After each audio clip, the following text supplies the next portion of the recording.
So the theme that I picked for a day, and some people just come to online sittings regardless of the theme, but the theme today I picked was "May I hold you?"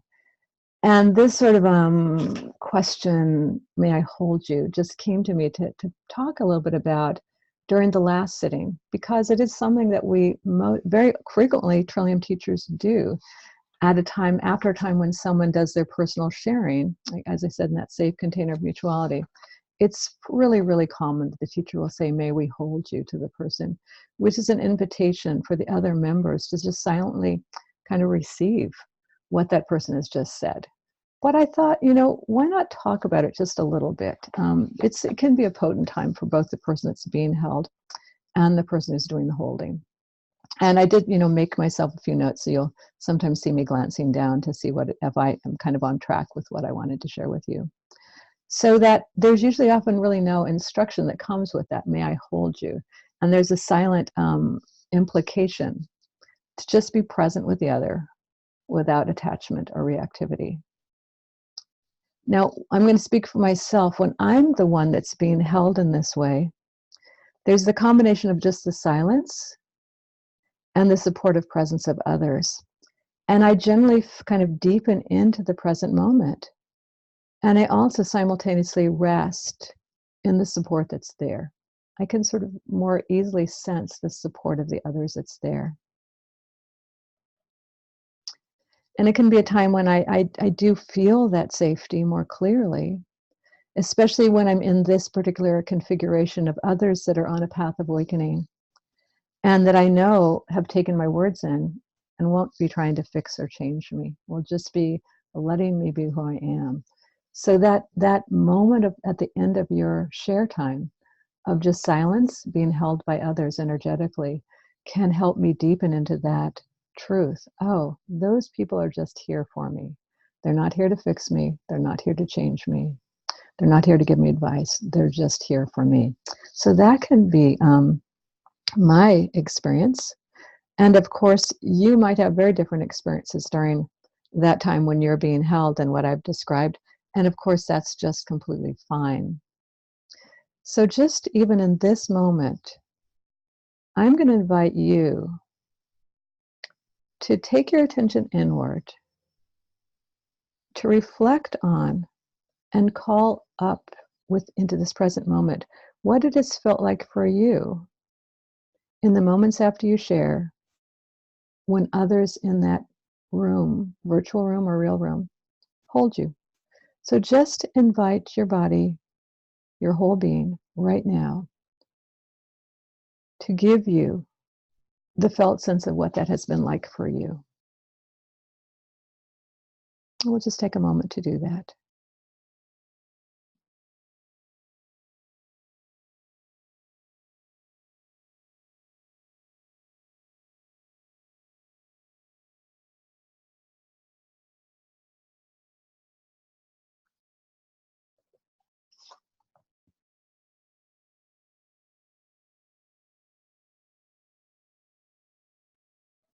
So we'll move on, but just whatever it is that you discovered in that invitation, maybe nothing, no memories came up, no felt sense came up. Maybe you realize sometimes I feel anxious and I'm not sure what to do, but whatever came up for you, just hold that. And it may be something that you'll want to bring into the group later.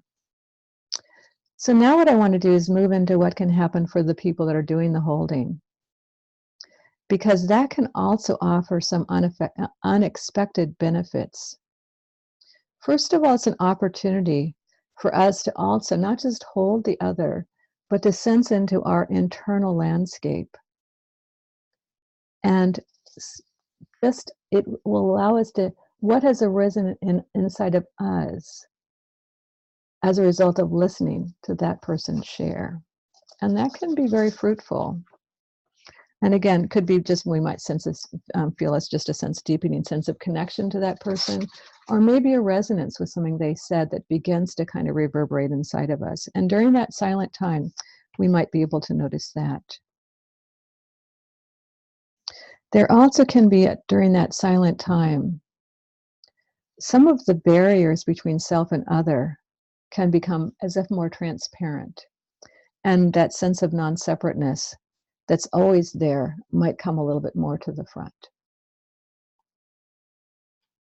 We also can find that if in this time of simple holding, we can just perhaps allow our mind to become quiet and just rest in that moment of quiet. In a sort of phrase that came to me as I was pondering this, and I'm just going to call it humble mutuality. Because often, even while someone is talking, there might be a part of us that's trying to, even wonder what they're saying or interpret what they're saying, or there can be a little more activity in the mind as we listen. But in that silence, our mind has an opportunity to quiet itself. And I said that idea, humble mutuality, just it's kind of an unstructured, just present moment mutuality. And I often discover as a result of that as I hold you, and I take that holding also inside of me, that I often find myself. So it's through the holding of you, I often more deeply find myself. And that is really quite a beautiful gift of this holding time. We can give the other that safe container where they can feel our acceptance and compassion. And we can be an opportunity for us to find ourselves more deeply. So again, this little moment that we tag on after each person's share can be very, very potent. Now, as I continue to consider this whole kind of concept of with the fundamentals of that self-other connection, because I've been thinking about this now for several weeks as I decided that this would be my topic, then things come into my field that go like, oh yeah, I think that's connected to this topic. So some oddly not so related ideas, but that I always find a relation and connection to, came to me. So one of the things that came to me was something from physics. And as physics becomes more refined, the understanding of physics becomes more refined, especially taking into quantum physics, there's a more general consensus that the line between science and mysticism is getting a little blurred. So this is pretty cool as far as I'm concerned. But in quantum physics, they do have a term that's quantum entanglement. And it does describe something that maybe many of us have long intuited, but it's interesting that science is actually observing it in a measurable way. Now, of course, we're talking about quantum mechanics, so these are very, very small particles. But kind of in simple everyday language, what this quantum entanglement talks about is that often they're finding it most maybe readily in a pair of quantum particles, and that they seem to be somehow, they use the word entangled, and they're interconnected. And even when those particles are found at vast different distances for the size of the particle, and there seems to be no way of them communicating to each other, they'll still find a stimulation to the one creates a similar response in the other. So there again, and of course, these vast distances quantumly might be very, very small by our measurements, but they're very large in terms of the distance that's between these two particles and how they still seem to be connected in measurable ways. So scientists doesn't really yet know how far this phenomena applies beyond these very rare and small particles. But it does hint at a universe where there is a relationship or a communion between other different disparate things. And in our Trillium language, we would simply call that mutuality. That would be one of the words that we would use mutuality for. So again, that self-other field. And I also kind of like this one is because in the holding that we're doing during these virtual sittings, like we heard some people, the sun is nearly setting. They're in Europe.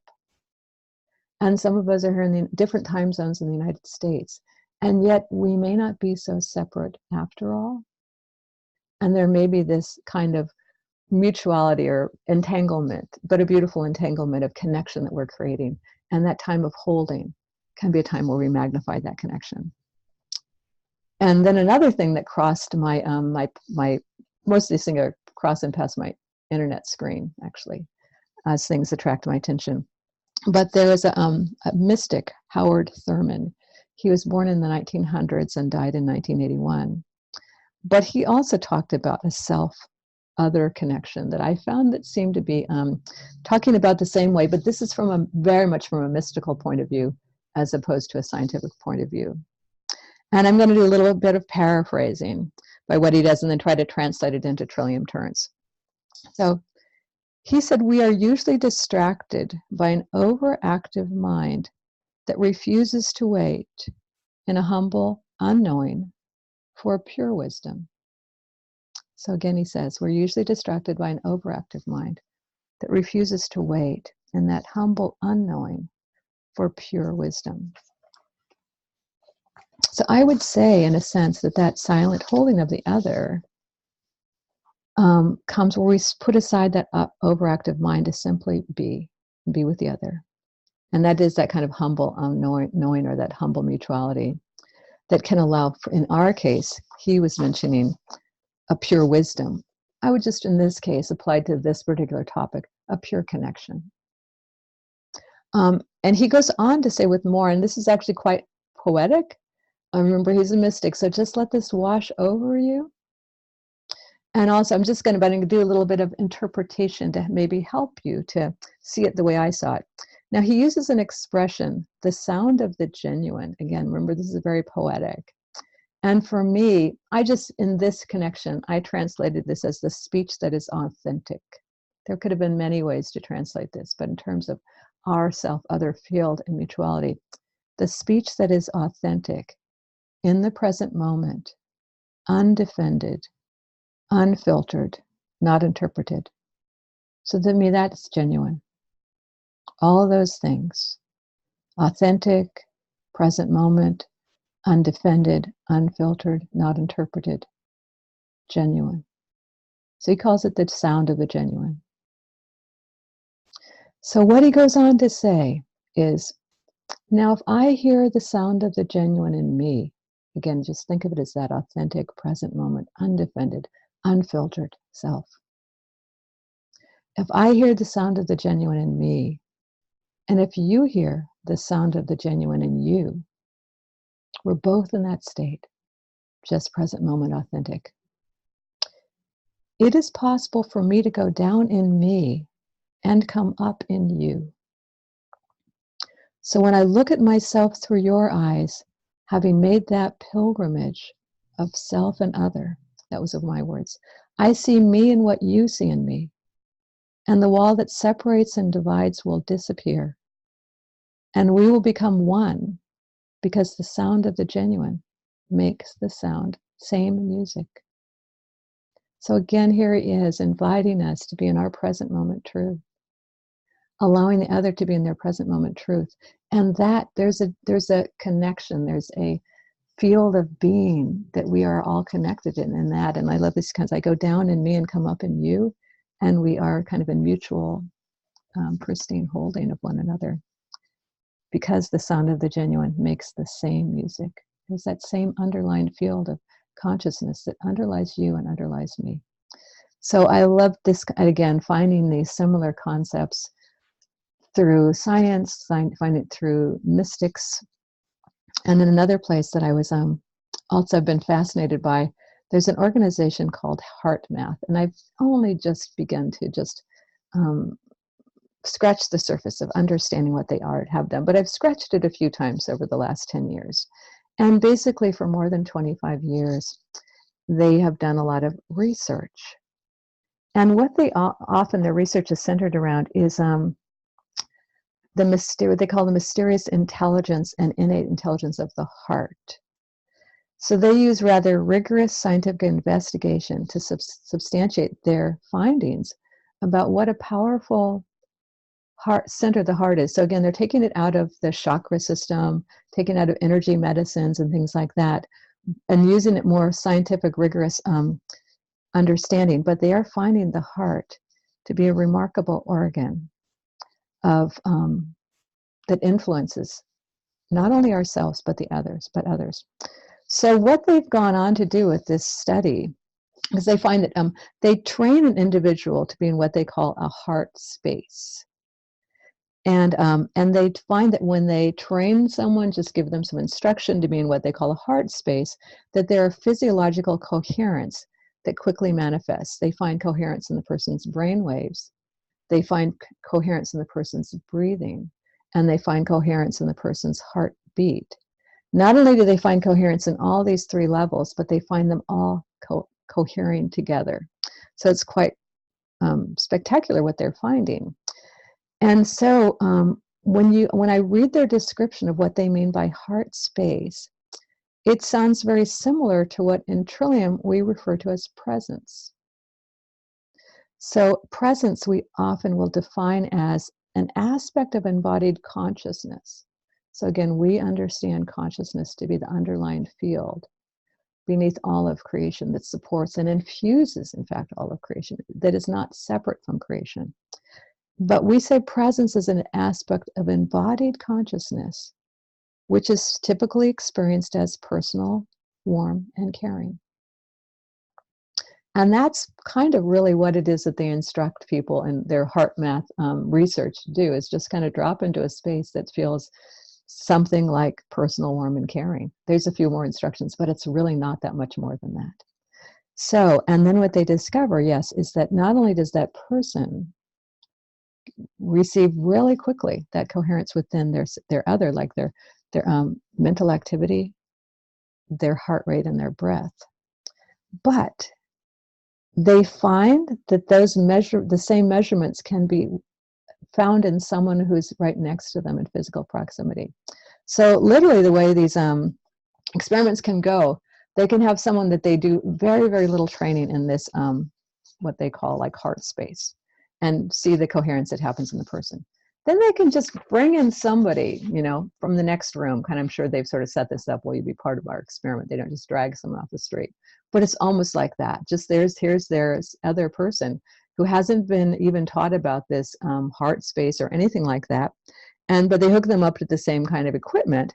And when they tell the person that's been trained, now be in the heart space, and they can even do this verbally, so the other person, silently, so the other person doesn't know it, they start noticing the person next to them also has coherence in the brain waves, in the breath, in the heart.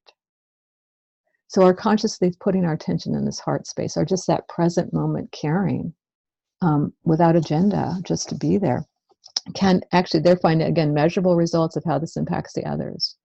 And so again, I'm just going to make the conjecture that this, and maybe there isn't enough scientific research yet to find out if it happens virtually through the internet. But I believe after years of using Zoom and Skype working with people, that we do still have the energetic connection. But that it helps to, we'll feel the kind of positive results of that when the person who's doing the holding is just being present to themselves in that moment without any agenda.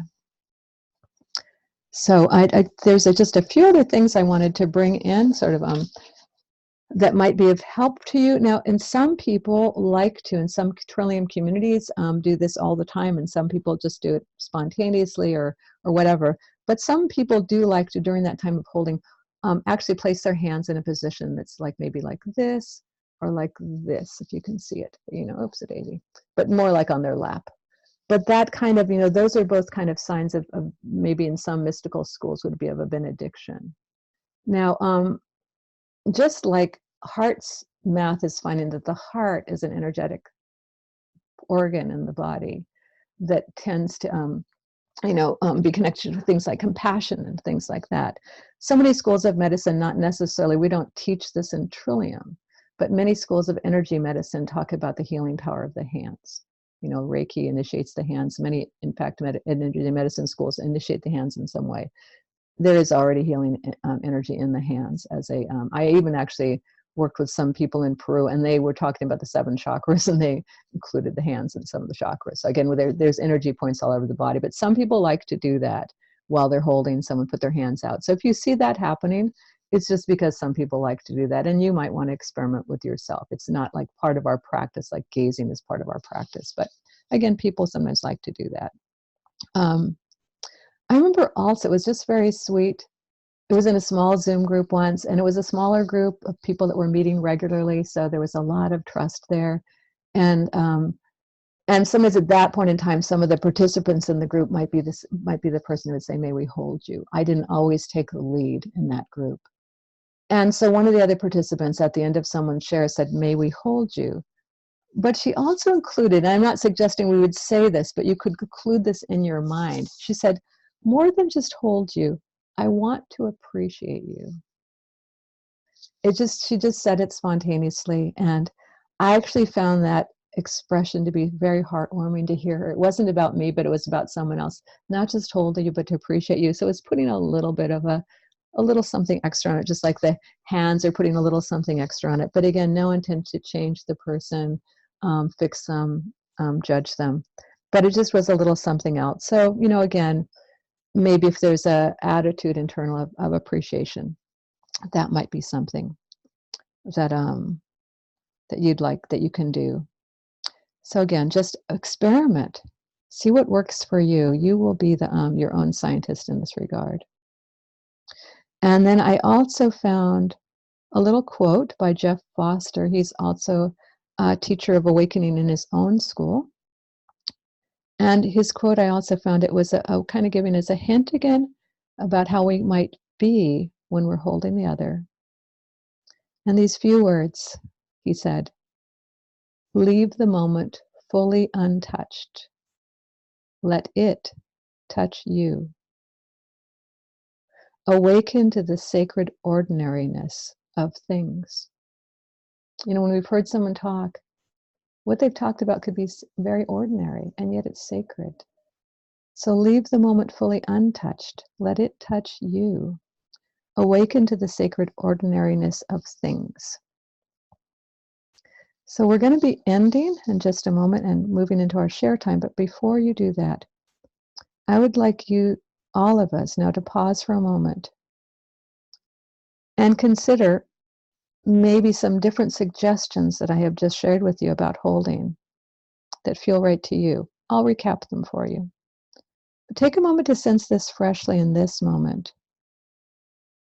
What of these feels right to you right now?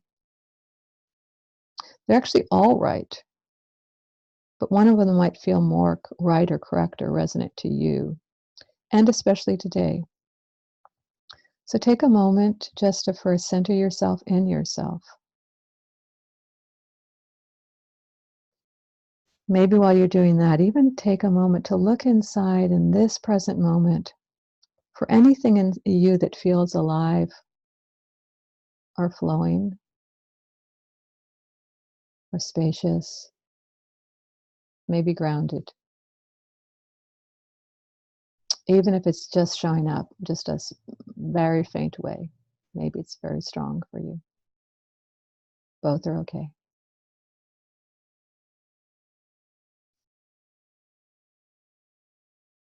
And now knowing that place of aliveness or groundedness, flow, can be a resource for you. Consider what feels best to you when you hold. When you're the holder, do you like to use your hands in some way? A kind of benediction.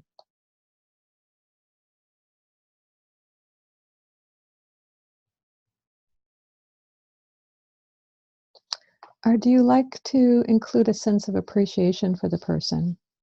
Does that feel right to you?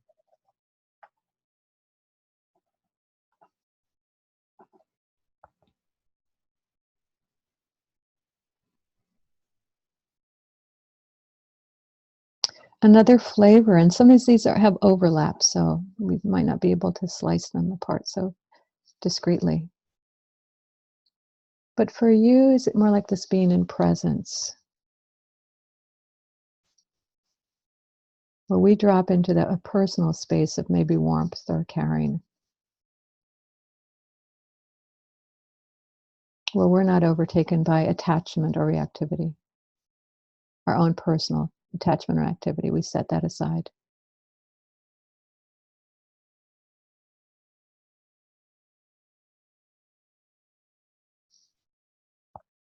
Or does it feel more to you just like you're just going to be in a space where you leave the present moment untouched and let it touch you? where you allow the holding of the other to be so pure and untouched that you allow yourself to notice how their share is touching and landing in you. So many things you might flow between one or the other, moment by moment.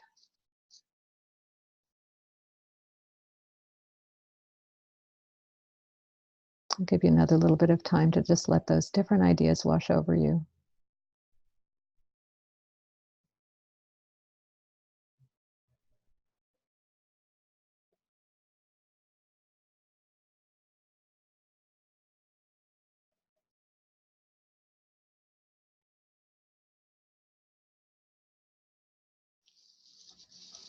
And I thank you for your listening attention today.